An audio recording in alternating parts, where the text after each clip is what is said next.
فخري ጨካኔ ኸ ሕማቕ ኸ ብጣዕሚ ርክብቲ ኢኸ ክንደይ እባ ትጭክኒ እንታይ ገይረኪ ኣነ ብዘይ በኣኺ ምንባር ከምዘይኽእል ናፈለጥኺ ለኣነስ ኣይተሓሊደኺ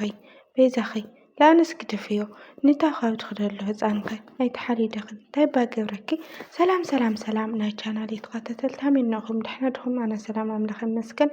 በብናኹም ሰላምኩም ብዙሕ ትርፍ ይበለለይ እምበኣር ኸስ ንቻናሌ ሓደስቲ ዝኾንኩም ላይክ ሰብስክራይብ ብምግባር ቤተሰብ ሁኑ ቤተሰብ ድማ ብልሙድ ላይክን ሃናፅር ኢትኹም ኣብ ኮሜንት ምቕማጥ ምብረታኹም ኣይፈለየኒ ናልኹ ስለ ትገብሩለይ ምብረታዕ ካብ ልቢ ይቕኒየለይ ክረትያለይ እና ለማዓንቲ ኣሌክስ እና ሊሊ ሕዛ መፀንኹ ማለት እዩ ቤተሰብ ኣሌክስ ውይ ሊሊ ሎማዓንቲ ብጣዕሚ ተጋግያ ማለት እዩ እውነት ጥንሳ ከምዚ ድዩ ለጫ ማልቐካ ከምዚ ድዩ ዋይ ናይ ሕንቃቐ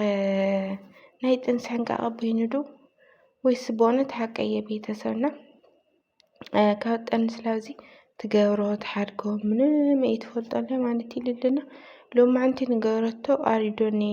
ኣሌክስ ንትመልከት እውን ብጣዕሚ ኢና ደንግፅና ማለት እዩ ሕቓና ስብረ ብላት ናይ ቤተሰብና ሓደጋ መኪና ገጥሙኒ እና ብጣዕሚ ከቢድ ነገር እዩ ኣብዚ ከይኮንኩ ክነግረኩም እስኪ ሙስኤ ክነግረኩም ገለት እናውራና እስካብ መጨረሻ ነተኸታትልየ ግን ቢያንስ ልትመልከት ወይ መጀመርያ ፍልጥኻ ገለ ክኾን ኖርዎ ከነ ጥራሹ ግን ከምዚ ዓይነት ቪድዮ ተለይ ትሰርሒ ወሃልቲ ብሓቂ ማለት ሕማቕ ፋል በእውነት ዋ መኪናው ገዛ ገድፉ ያው ናብ ደገ ምስ መሓዝቱ ክዝናነይ ገለ ወፁ ትብል ነብራና ኣነ እውን እታ መኪና ሕዘያ ናብ ደገ ወፀ ነብረ እና ያው ሓደጋ መኪና ገጥሙኒ ገለ ትብል ነብራና ቤተሰብ ቃሪዶ ነሰፅር ኮይና ለይና ተሕዛሲ ማንም ሰብ ሓደጋ ገጠመ መኪና ገጥሞ ገለ ክበሃል ተሎ ዝኾነ በእውነት ከቢድ እዩ ብጣዕሚ ኢኻ ትድንግፅና ኣነስ በቃ ዋላ ብሂወት ኣውላ ረኣኽዋ ገለ ኖርማል ናውግዓት ግን ብመጀመርያ ዋላ ትርእሲ ርየ ገለ ብጣዕሚ የደንግፀ ማለት እዩ እና ስሜትና ኣልክለ ይኾነስ ናቲ ሰብኣይኺ ስሜት ተትረዳኺ ልኡ ኣደንግፅ ወይሱ ደንጊፁ ገለ ከመይ ኣም ደንገፀ እውን ቤተሰብ ትረለኹም ኢኹም ምክንያቱም ዘይና ታሕዛ ብጣዕሚ ደንግፁ ማለት እዩ እታ መኪና ኣነ ድሕና እታ መኪና ትብሎ ተላ ዋይ እታ መኪና መቐንጫራ እሳ ተስተኻኸል እያ መቐንጫራ ብቻ ስኽ ድሕና ሁኒ ብቻ ተቆልዓ ድሕና ይኹን ንዕናይ ቼክ ኣብ ግበር ንዕናይ ሕክምና ይብላ ነብሩና ሕክምና ኣነ ድሕና እየ ምንም እንታይ ክገብር እሞ እታ መኪና ግን ከይድኻ ረእያ ትብሎን ቀስ ኢለ ክሪኣ መኪና ችግር የብሉ ትስራሕ ተስተኻኸል እያ እውን ቀልል ክገብሮ ገለ ብሉ ማለት እዩ ኣነ በእውነት ብጣዕሚ የሕዝን ምክንያቱ እታ መኪና ሓዳሽ መኪና እውን እያ ግን እቲ ለደንገፀ እውን ናታና ናቱ ህፃን ሂወት እዩ ማለት እዩ ብጣዕሚ ደንግፁና ብመጀመርያ ያው እንድሕር ቅድሚ ሕዚ ምግናሕ መኪና ምግናሕ ገለ እንድሕር ምንም ኣፍልጦ ለይብልኺ ለይብላ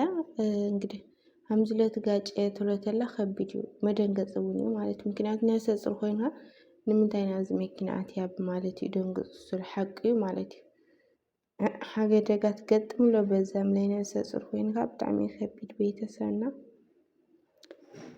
ሊሊ ብጣዕሚ ትጋግኺ ብጣዕሚ ብጣዕሚ ምክንያቱስ በእውነት ኣነ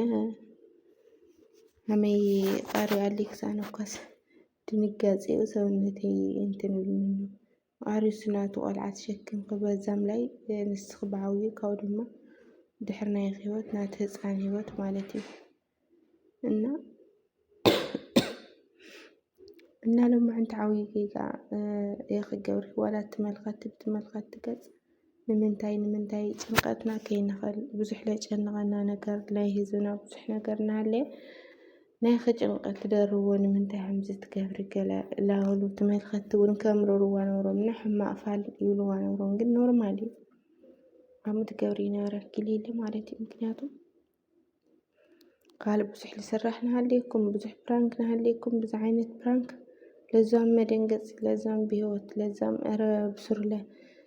ሽካብ ትትንፍሲ ከምዚ ዓይነት ነገር ከምዚ ዓይነት ፕራንካት ተትሓድጉ ሃልቲ በእውነት በተለይ ፕራንክ ማለት እዩ ምክንያቱም ንስፅሩ ኮይንካ ወይ ከምዚ ኮይነ ትብለካ ልበዓል ዋና ለዛም ልፈትየካ ሰብ ከቢድ እዩ ደንግፁስ ዝኾነ ሓደጋ ገጥሙኒ ብስልኪ ደውልካ ዝኾነ ሓደጋ ገጥሙኒ ትብለላ ብእውነት ደንግፁ ሓደ ግዛዕ እንተለኮንካ ከቢድ እዩ ብጣዕሚ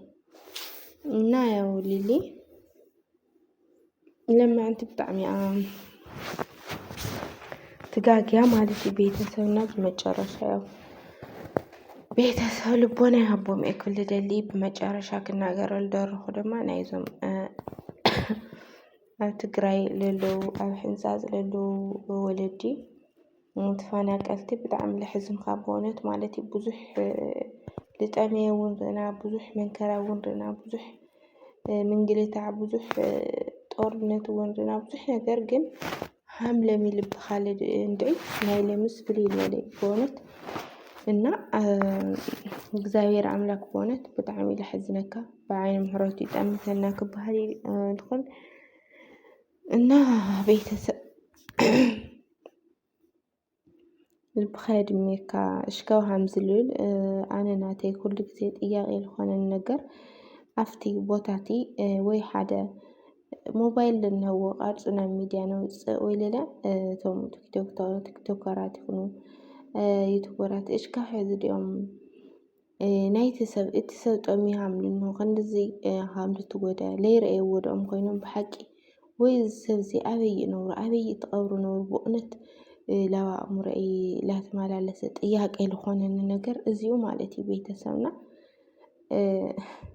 ልክዕ ኣንደርግራውንድ ተቐብሮም ዝነበሩ እዮም ዝመስሉ ማለት እዩ በቃ ሃምኡ መስሉ ዝስምዐኒ ዶ በኣነ ማለት እዩ ምክንያቱ ሃምዚ እውነት ስግኦም ወዶም ዓፆም ምሽካብ ዝወፅእ ብዝሕዝነናዮ ክፍለ ዘመን ኣብ 21 ክፍለ ዘመን ብመዓልቲ 3-4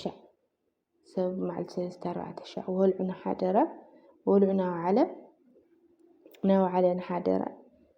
እሱ ግን ያው ሓንቲ ብመዓልቲ ሓንቲ ግዜ ስኡኑ ሃምዚ ዓፅ ምሽካብ ዝወፅእ ማለት እዩ እውነት ዓበይቲ ወለዲ መልሓሶም ካብ ደም ጣቑ መልሓሶም ተጣቑ ምንጋር ስኖም እሽካብ ባላንሶም ሓልዮም ኮፍ ማልኳዕኒ ለኣውዮም ብእውነት ኣነስ እንድዒ እና እግዚአብሔር ኣምላክ ብቻ ብዓይነ ምሕረቱ ይጠምተና ክብል ይፈቱ ካብኡ ድማ ያው ኣብ ጎኒ ህዝብና ኮይና ቢያንስ ሸር ብምግባር ተኸእልና ለለ ብትኻለትና መጠን ንሓደ ህይወት ንሓደ ሰብ ህይወት ቢያንስ 100 ትኹን 50 ትኹን 200 ትኹን ንህዝብና ተንሕግዝ ማለት እዩ ምክንያቱም ንሓደ ሰብ ህይወት ሓደ ሰብ ንሓደ ሰብ ህይወት ተድሕኑ ተተሓጋግዝና ዝተረፈ ህዝብና ነትርፎ ንኽእል ኢና በሃልቲ እየ ማለት እዩ ብእውነት ምክንያቱ እንግዲህ ልሞት ለሞቶም መንግስተ ሰማይ የዋርሶም ግን ዝተረፈ ህዝብና ኣብ ጎኑ ኮይንና ያው ካብ ሞት ተነድሕኖ ካብ ረሓብ ተነድሕኖ ማለት እዩ ብሓቂ ናብ መንግስቲ ምንም ናብ መንግስቲ ናብ እግዚአብሔር ተይኮነሲ ናብ መንግስቲ ከይኮነስ ናብ እግዚአብሔር ጠርዕና እግዚአብሔር ኣምላክ ዝተዓረቐና ትኾይን ዳኒ ናብ መንግስቲ ነገር መንግስቲ ካትፅውዕ እውን ብጣዕሚ ለቕፈካ ማለት እዩ ለሰክፈካና መንግስቲ ሃልዩ ዶ ሃምዚ ዓይነት